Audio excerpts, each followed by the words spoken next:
Yeah, so I had a bit of a technical glitch. Had to restart here. So as I was saying about the combative grappling.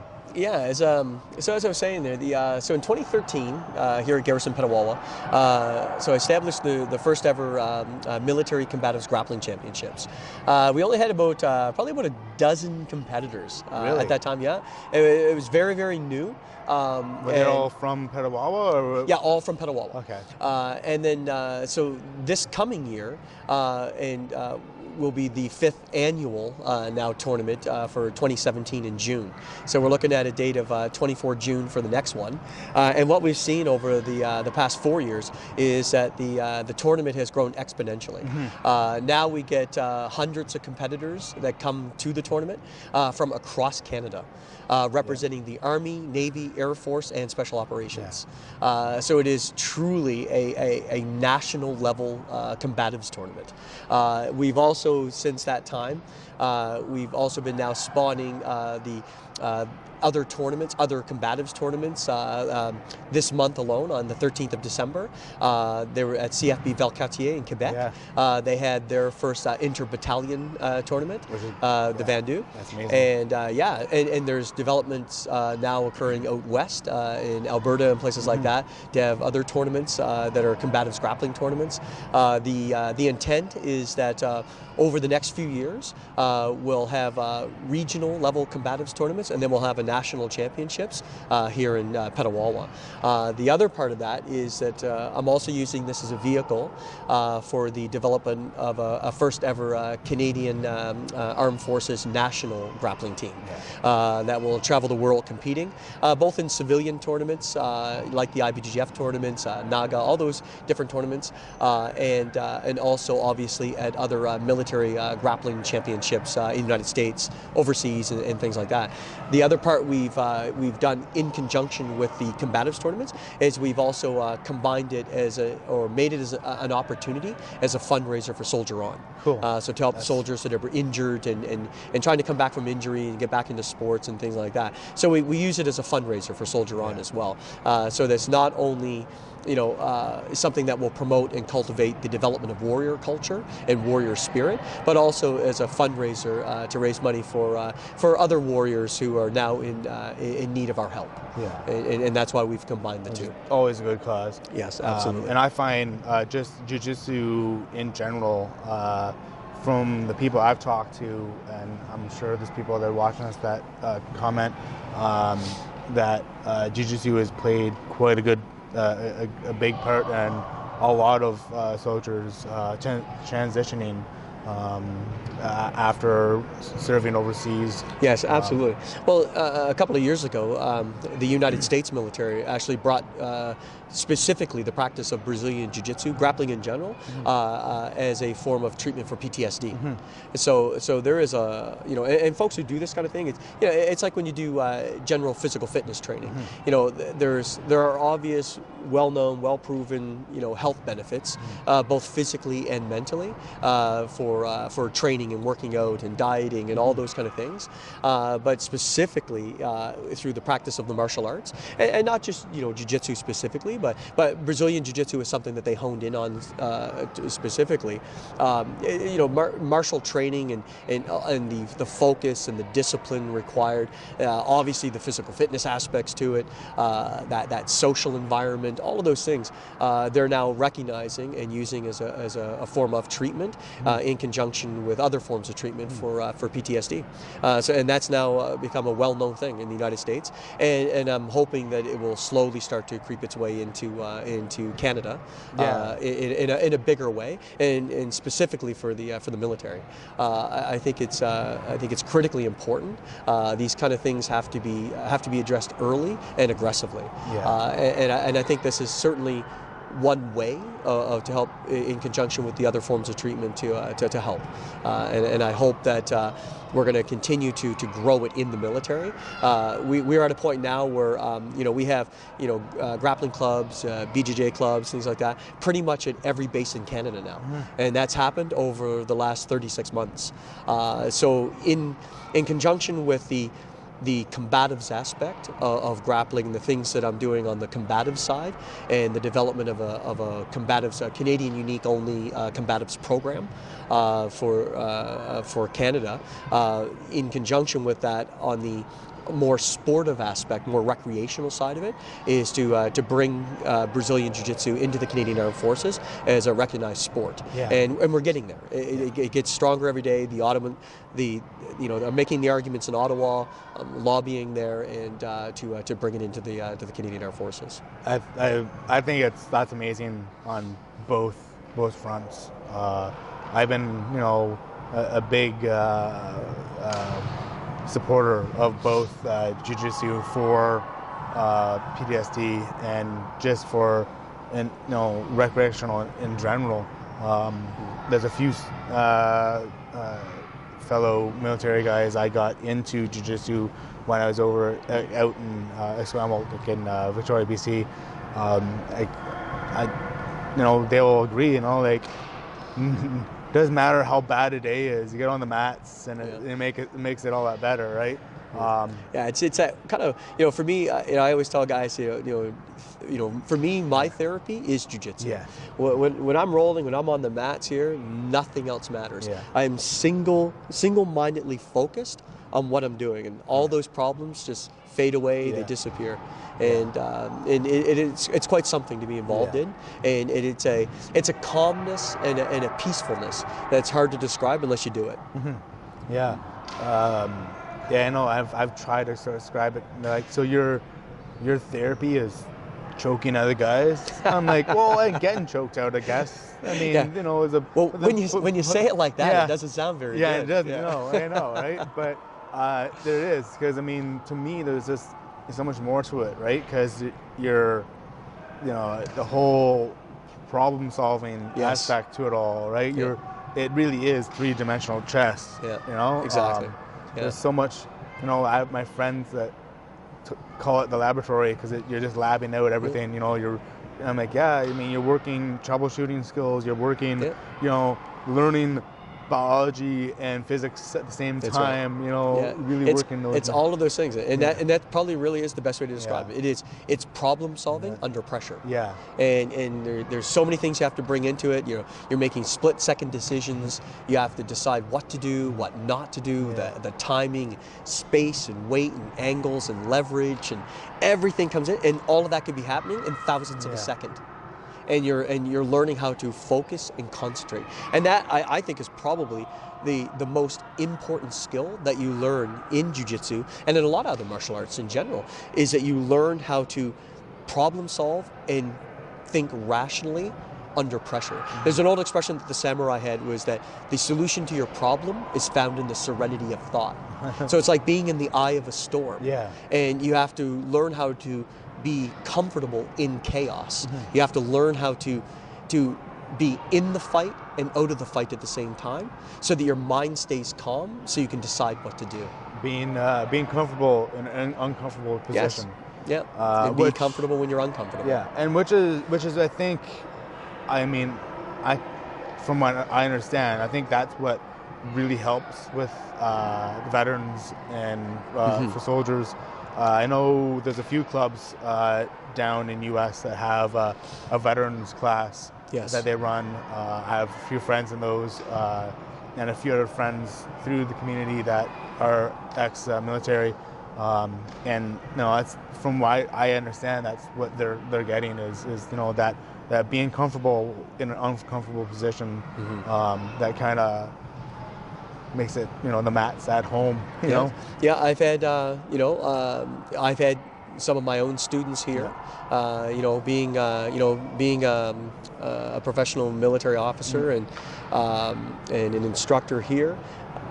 Unfortunately, I've had students here that that have suffered from PTSD, and I see the challenge they have, the difficulty, just going, through day-to-day, routines, and unless you experience something like that, it's just you can't describe it to people how difficult it actually is, and the challenges that they face, and what they have to try to overcome. And I have personally had students here that I have watched them meet that challenge and overcome that challenge through jiu-jitsu. And their ability to do things where, before that they couldn't even do it.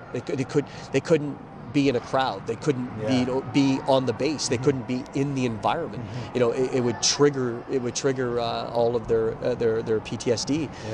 And then to watch them be able to use jiu-jitsu as an instrument to overcome it, it's really quite extraordinary. And I think that like the folks in the United States, I think there is a big place for this in our military, and not just for the military, but for first responders, police and EMT.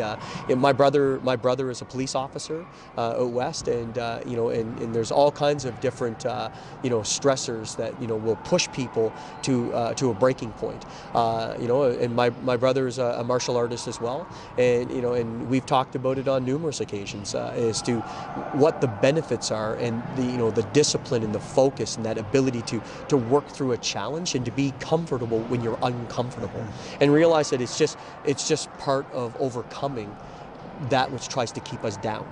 And I think there's a huge place for this, and I'll do everything in my power to keep pushing that and to keep moving it forward, and to allow Brazilian Jiu-Jitsu, the martial arts in general, to take their rightful place as not only something that is the essence of combat and is the defining characteristic of a warrior and the cultivation of warrior culture and mindset, but also all of the other benefits that it brings, those psychological benefits, that mental health, and the physical benefits that you get from it. It's a total package. It's really a total is. package. It really is. I'm assuming that most of the people watching the video are all sitting there saying, well, of course it is. I already know that, because it's, if you haven't already thought about it, hopefully we've won you over. I've like from day one was just absorbed like right into it, loved it. And it's only really been this last year where when I started explaining it to other friends, and family members, and when they started asking me about this huge journey I'm on now and why I'm doing it. And then you have to explain why it is you're so into martial arts and jiu-jitsu, and that's when I start thinking back and really understand, I'm like, why is it that it gets me, right? And it's because there's just so many other things going on. It's not just about beating up on each other, right? Which to me is just so appealing, right? Like, it's not like I'm not just sitting here doing like people say like boxing, right? Everyone's like, well, you're just punching the guy, and like, well, there's a lot more thought to it than just punching the guy. Well, this is like that, but times a million. There's a lot more layers. Plus we're not getting punched in the face, so there's that benefit as well.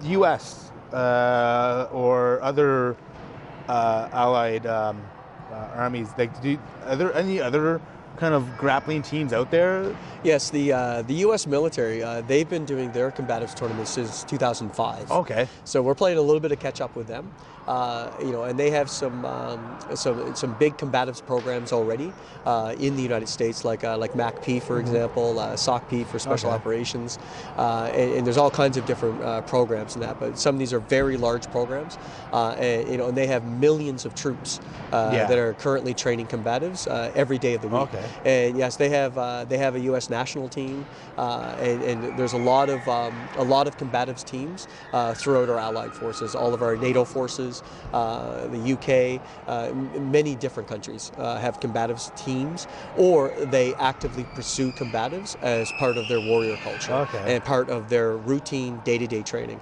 When I talk to other senior folks in the military, in the Canadian military, I always say that there's only 3 legitimate military skill sets. The first one being field craft, so your ability to go into the field, deploy into the field, and to survive there. The second is shooting, so the use of your primary and secondary weapon systems, carbines and pistols and things like that, of course. And the third one is hand-to-hand combat. And the reason why I say that these are the only 3 legitimate military skill sets, these are the only 3 that save your life in combat. Everything else, all other training that you do in the military is trade specific. Okay, yeah. It is only specific to the job that you do in the force. That's it. But they are not life-saving skill sets. Those three, fieldcraft, shooting, and hand-to-hand combat, are the only three skill sets that will save your life in combat. That's why I refer to them as the only three legitimate military skill sets. And yeah, I agree. And I was thinking about it, right? I remember having this point before, that I find it kind of funny. I mean, we look at, especially like movies, right? Everyone kind of assumes that military automatically assumes there's some kind of like hand-to-hand master, right? That's right. Yeah, everyone you see in the movies, the army guy is always a master of the martial arts. Yeah. They always, take out 20 guys when they have to go hand to hand. Yeah. But it's not necessarily true, right? That's just the movies. And I've was kind of like, to me, it's like kind of a mystery on why combative grappling has been so long and really being a part of I've never really heard of like big tournaments or anything within different nations doing like the worlds and anything like that, doing teams for combative grappling until you brought up that idea. And I was like, it's kind of funny because you'd figure that they'd be kind of the first to jump in and be like, hey, yeah, this is what we do.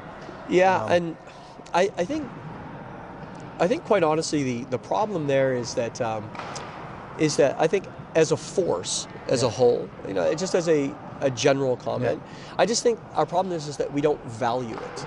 That's the problem, and it's unfortunate that I have to say that. And that's what I'm doing, and a lot of other folks across the Canadian Armed Forces is doing right now, is to educate people on why we need to do this and why we should value it. I made that comment about it being, one of the only legitimate military skill sets because it saves your life. It's a tool in the toolbox that increases your survivability. But unfortunately, over the past few decades in our force, is that we have become what I call a PT-centric culture. So a physical training-centric culture.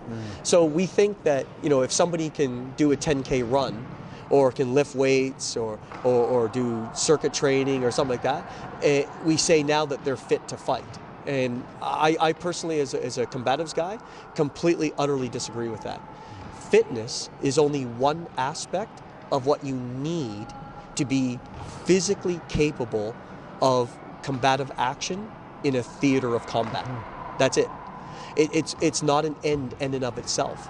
But what we've done is we've developed this myth about, what physical fitness brings to the table. And yes, it's critically important, for mental health, physical well-being, your physical ability to actually fight.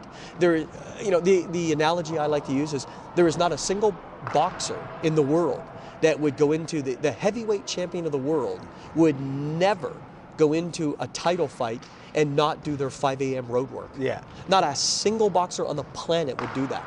Of course they're going to go for their run at 5 a.m. They're going to do their circuit training. They're going to do all of those things but they also fight every day. Yeah. That's the problem. What we do, and what I have found is, more often than not, is that we stop at the physical training. So folks will just, go to the gym, work out, and then say, I'm done for the day. And that does not increase your survivability in a combative setting than if you had done nothing. You just because you can run 10K doesn't mean you can fight. Yeah. And as a soldier, I'm not training to run 10K. What I'm training is I'm training to fight. At the end of the day, you may have to fight. And if you don't train combatives, if you don't train fighting, you're not going to just all of a sudden know how to do it when you're required to do it. Yeah. And we'll have, when you say, for example, when you practice shooting, and we like to call them I'll just shoot you club. and what that is those folks who think that they can go to a range and just shoot and they don't have to know how to do hand-to-hand combat. Well, one, weapons fail and you may have to go hand-to-hand with someone. Yeah. And that happens all the time. Two is that it's not always appropriate to just shoot someone. And any police officer will tell you that. Yeah, especially if you're just on the streets. Absolutely. Yeah. It is not appropriate. Yeah. It's called force continuum. Yeah. And it's the use of force. Yeah. So just because someone's being aggressive with you doesn't mean now you can shoot them twice in the head. You may have to restrain this person, and that means physically touching the person. Well, that's hand-to-hand combat. So that's why I don't understand these arguments that people make, and and I'm not sure where they come from and how we got to that point. But it's unfortunate that we've gotten to that point.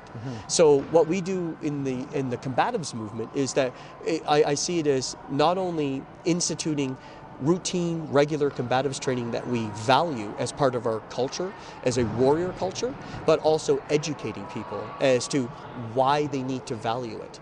And that, and as we say in combatives, is that no one is saying stop doing physical training. No, physical training is something that is required to be able to fight. Every single one of my fighters that fights here is physically fit. But just because you're physically fit doesn't mean you can fight. Yeah, and that was probably the first hurdle I had to get over when I first joined martial arts, was the fact that, yeah, people are bigger than me, people are more athletic than me, bigger and stronger. But as time goes on, doesn't mean that, they're going to be better than me, right? That's right. And that was, because at first I was like, well, he's got huge arms, obviously he can beat me up. But now I'm just kind of like, you think about it now, and like, I bet that he's got really tight shoulders. That's right. Yeah, he won't enjoy shoulder locks. Yeah, exactly, right? It's awesome seeing the work you're doing, getting the combatives going. But in that note too, a lot of times I get to be able to speak about combatives, and I'll go places and teach combatives courses, and whether it's on the conventional side or the unconventional side, like special forces and things like that. And I get the privilege of doing all that kind of stuff. But what I always tell the folks is that for me, I'm just a talking head up front, and it's not just me. There are so many folks across this country in the Canadian Armed Forces that work every day to spread that message and educate people and do training on every base in Canada. And to me, that's why I always say this is a grassroots movement. Yeah. And it's all of those guys out there that are doing that and spreading the combatives message and training and educating people and doing tournaments and things like that. They're the people that really deserve the credit. Right. I'm just one guy that just talks about it a lot, and I try to help it along as much as I can, but without their support, without the things that they do, none of this would be possible. Nothing that I do would be possible without them. Yeah, it is a group effort, and to all you out there who are pushing the word of jiu-jitsu out there, we thank you. It really does help bring up their awareness and make it more common day.